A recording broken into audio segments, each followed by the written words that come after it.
खिलाफत उस्मानिया की तबाही और मुसलमानों की मरकजियत के खात्मे के तकरीबन 100 साल बाद आज ये मैदान एक बार फिर सज चुका है। लेकिन आज इन ताश के बिखरे हुए पत्तों की तरह मुसलमान ममालिक का वजूद भी उन्हें गवारा नहीं। गुज़श्ता दिहाई से मिस्र के नील से लेकर इराक के फर्रात तक की सरजमीन आगो खून में गलता और बारूद की बू में लिपटी हुई है और ये मंजर दिन ब दिन खौफनाक से खौफनाक होता चला जा रहा है। यही दो दरिया हैं जो अलामत के तौर पर इसराइली परचम पर दो नीली लाइनों के तौर पर दिखाए गए हैं, जिनके दरमियान 6 कोनों वाला सितारा दाऊदी स्टार ऑफ डेविड है। पूरा परचम आने वाले उस वक्त के ख्वाब से मामूर है जब दरियाए नील और दरियाए फर्रात के दरमियानी इलाके पर यहूदियों की आलमी हुकूमत कायम होगी, जिसका मरकज यरूशलेम का मुकद्दस शहर होगा, जहां उनका मसीहा दीवारे गिरिया पर असर नौ तामीर होने वाले हैकल सुलेमानी में तख्ते दाऊदी पर बैठकर पूरी दुनिया पर फरमा रवाई करेगा।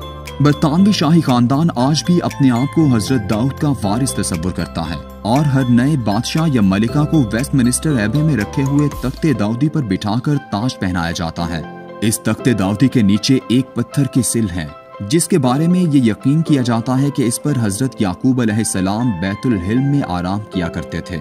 पुरानी रिवायात के मुताबिक बरतानिया की रियासत दरअसल मुत्तहदा सल्तनत इसराइल और यहूदा United Kingdom of Israel and Judah कहलाती थी। बरतानिया में मौजूद तख्ते दाऊदी पर 2 जून 1953 को मलिका एलिजाबेथ को ताज पहनाया गया और वो अभी तक सरबराह सल्तनत है। मलिका एलिजाबेथ से पहले इस तख्त पर बैठने वाले तमाम तख्त नशीनों ने तारीख में यहूदियों से अपनी मोहब्बत और तख्ते दाऊदी से मानवी वफादारी का मुकम्मल सबूत दिया। खिलाफत उस्मानिया को तकसीम करने और यहूदियों को अर्ज़ मुक़द्दसा में वापस आबाद करने के लिए जो मरबूत मंसूबा साजी की गई, वो सब की सब ताजे बरतानिया ही के ज़ेरे साया बरतानवी खुफिया एजेंसी MI6 के जरिए हुई। लॉरेंस ऑफ अरेबिया को 1914 में हिजाज भेजा गया ताकि अरबों के दिलों में कौमियत का बीज बोकर उन्हें तुर्कों के खिलाफ उभारे। उसकी कोशिशों ने अरबों को खिलाफत उस्मानिया के खिलाफ खड़ा करके मुसलमानों को इस इज्तिमाई मरकजियत यानी खिलाफत उस्मानिया को जंगे अजीम अव्वल में घसीटा गया।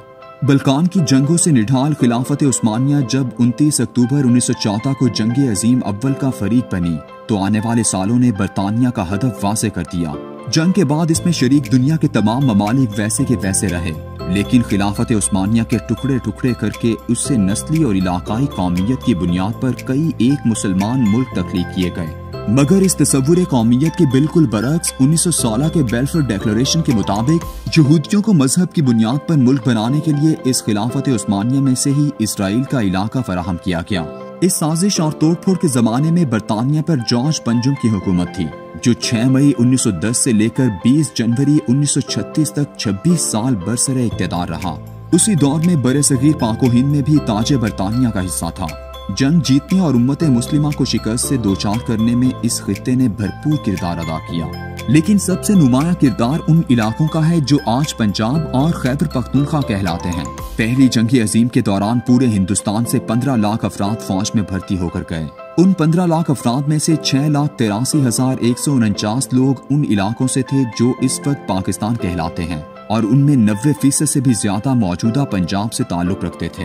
पूरे हिंदुस्तान से 47 करोड़ 90 लाख पाउंड जंगी टैक्स और चंदा इकट्ठा किया गया। चूँकि पूरे हिंदुस्तान को खुराक फराहम करने वाला खित्ता सिर्फ पंजाब ही था, इसलिए यहाँ से 9 करोड़ 19,18,664 रुपए वसूल किए गए।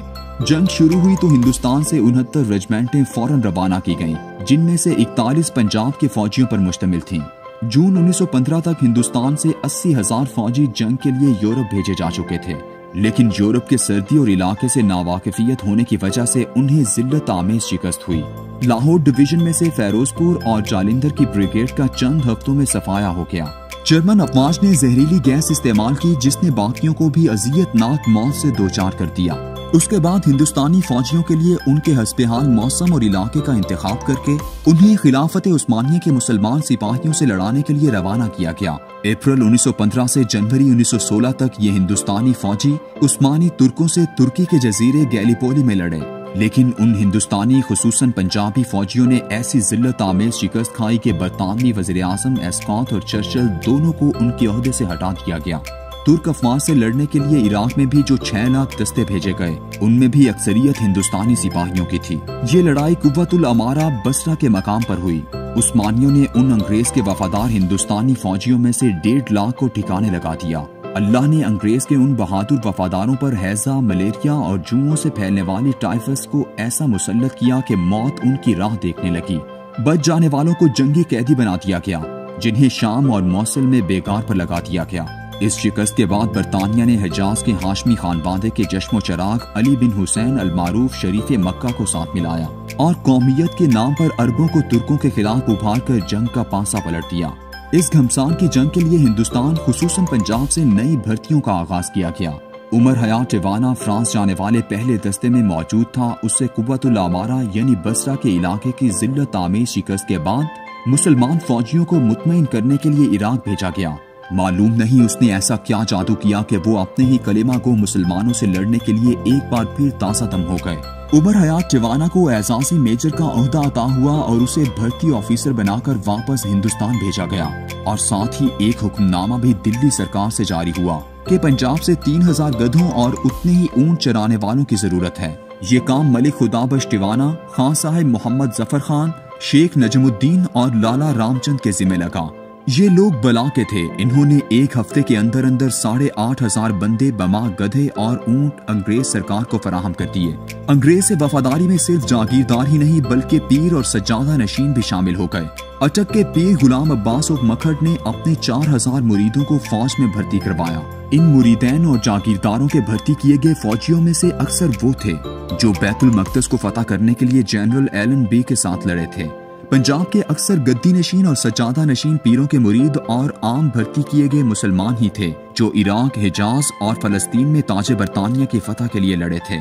इस जंग में उनका कमांडर जनरल एलन बी अपनी फतह के नशे में चूर जब सलाहुद्दीन अयूबी की कब्र पर पहुंचा और उसने कब्र को ठुड्डा मारते हुए कहा, उठो सलाहुद्दीन, हम आ गए हैं, तो ये अंग्रेज के वफादार मुसलमान दस्ते वहां खड़े चुपचाप देख रहे थे। आज ठीक 100 साल बाद वैसा ही मैदान जंग सज चुका है, लेकिन उम्मत मुस्लिमा की खामोशी बता रही है कि इसराइल अपने झंडे पर इलाकाई दरियाए नील और फुर्रात के दरमियानी इलाके पर अपनी आलमी सल्तनत बहुत आसानी से कायम कर लेगा और हमें शायद अपने 100 साल पुराने गद्दारी के दाग धोने का मौका भी ना मिल सके।